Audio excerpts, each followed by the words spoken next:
the exception to the rule when you say a lot of people also weren't able to get access to oxytocin or Xanax or whatever the pain medication that they needed.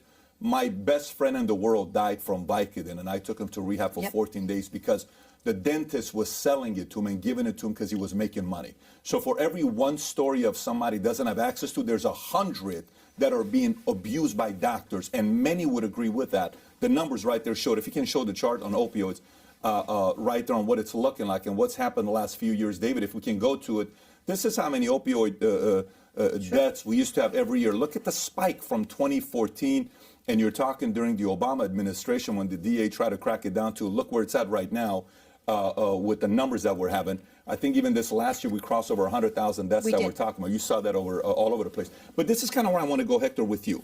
And then I want to go with you as well, just so the audience knows this. So number one, so drug legalizing or keeping it illegal, right?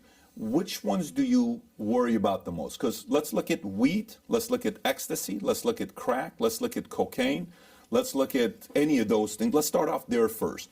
Which of those four concerns you the most? Actually, all of them, because they're all very highly addictive. Fentanyl bothers me a lot because you could die on the first use of fentanyl. You don't have to be addicted, and a lot of our children are dying. You know, they're all very dangerous, Patrick. These drugs are killer drugs. You can die from using these drugs, and they're so addictive that it's very, very hard to be rehabilitated and be cured.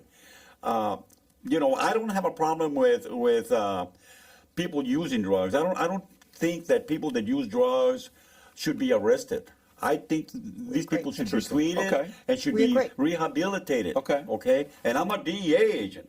I think it's wrong for us to arrest the victims of these drug cartels. Any one of them. Any drug, cocaine, heroin, anything. Exactly. I think that users of drugs, whether it be heroin, cocaine, fentanyl, I don't care. I don't think the users should be incarcerated. I don't think they should be punished. I think they should be cured. We should do more on rehabilitating and curing our drug addicts. Okay.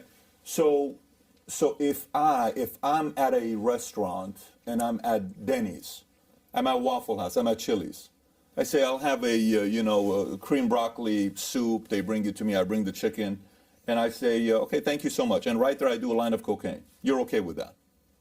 Because you're saying I'm just doing a line of cocaine. I'm not selling. Or are you saying you're okay if I'm using that at a restaurant? Legally? I think you shouldn't be arrested. But let me answer that one, because this is where I think you and I are kind of on the same side. Okay. So let's take a look at Portugal, right? Portugal drug policy right now.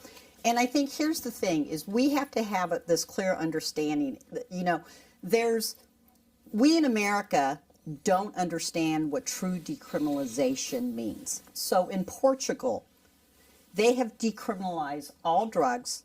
Their public health agency has determined the amount of drugs that is perfectly legal for possession, right? You know, X amount of days for, you know, this type of drug, for this type of drug, whatever it happens to be.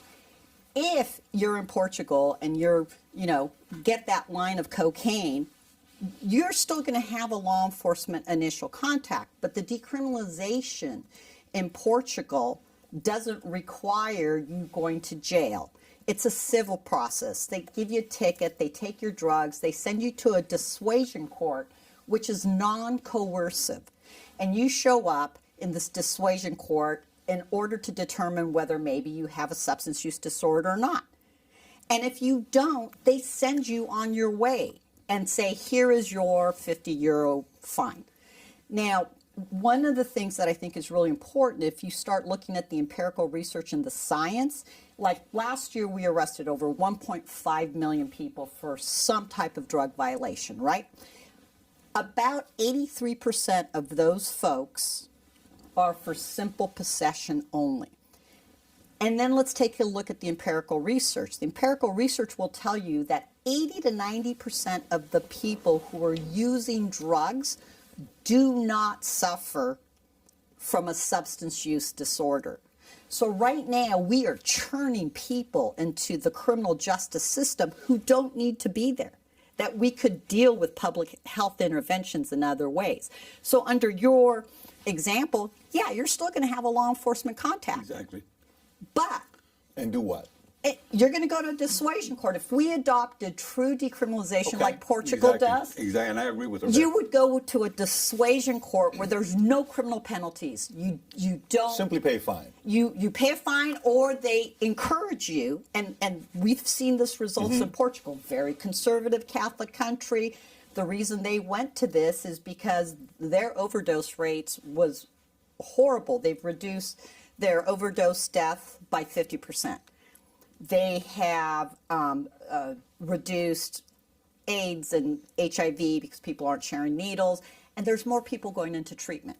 And then you also have Switzerland that does heroin-assisted treatment program under a prescribed model. You have Canada right now. In 2020, the Canadian police chiefs came out with a report, a white paper that basically says, in order for us to deal with our fentanyl illicit poison drug supply, I'm going to say that all the time because it's an illicit poison drug supply that is killing people right now, is that they recommend full decriminalization like Portugal, the introduction of safe supply, which is pharmaceutical grade for people who are suffering from opioid disorder, just like Switzerland does, and then expand interventions like overdose prevention centers, safe supply, safe injection sites. If you enjoyed this short clip, give us a thumbs up and subscribe to the channel. And if you want to watch the whole thing, click over here.